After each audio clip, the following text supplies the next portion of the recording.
ناظرین، ہم 4 عالمین کا تذکرہ کر چکے ہیں، یعنی عالم ناسوت، عالم ملکوت، عالم جبروت اور عالم لاہوت لامکان۔ ان 4 عالمین میں انسان جب پہنچ جاتا ہے، یعنی 3 عالمین سے گزر کر چوتھے میں پہنچتا ہے، جس کو سر یا لطیفہ سری کہتے ہیں، جس کا عالم لاہوت لامکان کہلاتا ہے، تو وہاں تک پہنچنے میں، بلکہ اس سے پہلے، وہاں تک پہنچنے سے پہلے ہی انسان کے اندر جو صلاحیتیں بیدار ہو چکی ہوتی ہیں، ان کی بنا پر انسان وقت اور جگہ کی پابندی سے ورا ہو چکا ہوتا ہے۔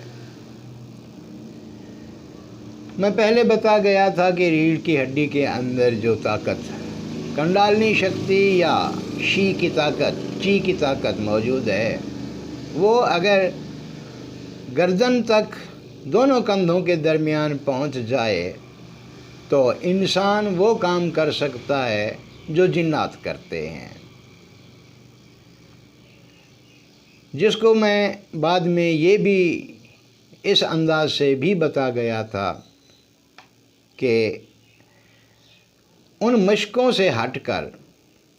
وہ طریقہ کار جو اہل تصوف نے مقرر کیا ہے، اس کے ذریعے لطائف کی بیداری، پہلے 2 لطائف نفس اور قلب، یعنی عالم ناسوت اور ملکوت، جن کا تعلق عالم اسباب سے ہے، عالم خلق سے ہے، یہ 2 لطائف اور دیگر طریقوں سے اس کنڈالنی شکتی کو بیدار کر لینے کے بعد ایک ہی قسم کے نتائج سامنے آتے ہیں۔ یعنی کوئی شخص اگر ان 2 لطائف کو بیدار کر لیتا ہے تو یوں سمجھ لیں دوسرے الفاظ میں کہ اس کی یہ طاقت، یہ شکتی، کنڈالنی شکتی جو ہے وہ بیدار ہو چکی ہوتی ہے۔ اس سے آگے جب انسان تیسرے لطیفے کی طرف سفر کرتا ہے، یعنی روح کی طرف، لطیفہ روح کو بیدار کرتا ہے، جس کا عالم جو ہے عالم جبروت کہلاتا ہے، وہاں سے انسان وہ کام شروع کرتا ہے جو استدراجی طاقت یا پہلے 2 لطائف نہیں کر سکتے۔ آگے بڑھنے سے پہلے ناظرین آپ کو یہ بھی بتاتا چلوں کہ اب تک ہم جن کی بات کر چکے ہیں، جن لطائف کی، یعنی 4 لطائف پر ہم بات کر چکے ہیں، گویا انسان کے اندر 4 مختلف رنگ کے نوری قمقمے جو ہیں وہ روشن ہو چکے ہیں۔ نفس کے اندر نیلے رنگ کا،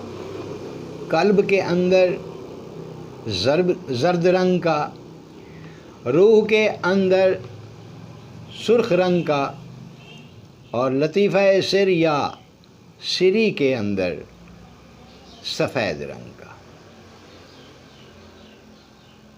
تو ناظرین، شاید آپ رنگوں کی اہمیت سے بھی واقف ہوں گے۔ کہتے ہیں اگر کوئی شخص پیچیدہ امراض میں مبتلا ہے، بے چین ہے، کسی بھی لحاظ سے وہ بے قرار ہے، تو رات کو اگر وہ اپنے کمرے کے اندر نیلے رنگ کا بلب جلا کے سوئے تو اسے بہت اچھا محسوس ہوتا ہے، جسمانی امراض میں بھی اور ذہنی طور پر بھی وہ اپنے آپ کو آرام دہ محسوس کرتا ہے۔ یعنی وہ معاملات جو جسم یا دنیا داری سے تعلق رکھتے ہیں ان میں نیلا رنگ بہت اہمیت رکھتا ہے، اور یہ رنگ جب آپ کے لطیفہ نفس میں روشن ہو چکا ہوتا ہے تو انسان بہت حد تک ہر لمحہ پرسکون رہتا ہے، جس کو قرآن پاک نے اپنے انداز میں یوں کہا کہ الا بذکر اللہ تطمئن القلوب۔ دوسرا لطیفہ قلب، اس کا رنگ زرد ہے۔ عام طور پر زرد رنگ کو دنیا داری سے تعبیر کیا جاتا ہے، لیکن کہتے ہیں کہ دوستی کا جو پھول ہے اس کا رنگ بھی زرد ہوتا ہے، اور زرد رنگ جو ہے جوگیانہ رنگ بھی کہلواتا ہے کہ وہ افراد جو دنیا داری سے بے نیاز ہو چکے ہوں، اس سے بے نیاز ہو چکے ہوں، اس کی انہیں کوئی فکر نہ ہو، تو یہ رنگ یہ چیز ظاہر کرتا ہے۔ یعنی جب لطیفہ قلب میں زرد رنگ کا نوری قمقمہ روشن ہو جاتا ہے تو انسان ان آلائشوں سے دور ہونا شروع ہو جاتا ہے۔ تیسرا مرتبہ، تیسرا مقام یا تیسرا لطیفہ روح کا، جس کا رنگ سرخ ہے، جو کہ جذبات اور خیالات میں ہیجان پیدا کرنے کا باعث بنتا ہے، دنیاوی لحاظ سے بھی اور روحانی لحاظ سے بھی یہ انسان کے اندر مزید آگے بڑھنے کا محرک ثابت ہوتا ہے، ترقی کی طرف انسان کو لے جاتا ہے۔ سفید رنگ تو ویسے ہی روح کا رنگ تصور کیا جاتا ہے اور انتہائی پاکیزہ رنگ تصور کیا جاتا ہے۔ کہتے ہیں روح کا رنگ سفید ہوتا ہے، پاک طینت لوگوں کا رنگ بھی یا ان کا حالہ جو ہے، ان کے جسم کے گرد جو اورا ہوتا ہے وہ بھی سفید رنگ کا ہوتا ہے، جو کہ انتہائی طاقتور ہے، اور یہ حالہ پھر شیطانی طاقتیں توڑ نہیں سکتی، یعنی انسان کے خیالات پر، اس کے کردار پر اثر انداز نہیں ہو سکتی۔ پہلے دو لطائف کی حد تک شیطان عمل دخل دیتا رہتا ہے، جب انسان اس سے آگے نکل جاتا ہے تو پھر یوں سمجھیں کہ وہ شیطان کی گرفت سے بھی نکل جاتا ہے۔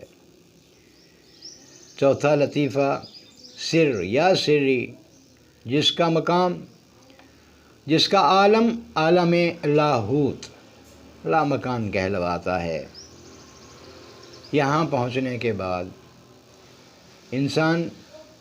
وقت اور جگہ کی پابندی سے تو پہلے ہی آزاد ہو چکا ہوتا ہے، یہاں پہنچ کر اس کی روح کی طاقت بہت بڑھ چکی ہوتی ہے، وہ کچھ کر سکتا ہے جو جنات اور ملائکہ بھی نہیں کر سکتے۔ یہاں پہنچ کر اگر انسان کسی بھی دوسرے انسان کو یا کسی بھی مخلوق کو اگر بنظر رحمت دیکھے تو مردے تک زندہ ہو جاتے ہیں، اور اگر بنظر قہر کسی کو دیکھ لے تو اس کے اس غصے کا اثر آنے والی نسلوں تک میں برقرار رہتا ہے۔ ایسی کئی ایک مثالیں موجود ہیں اس دنیا میں کہ اولیاء کرام نے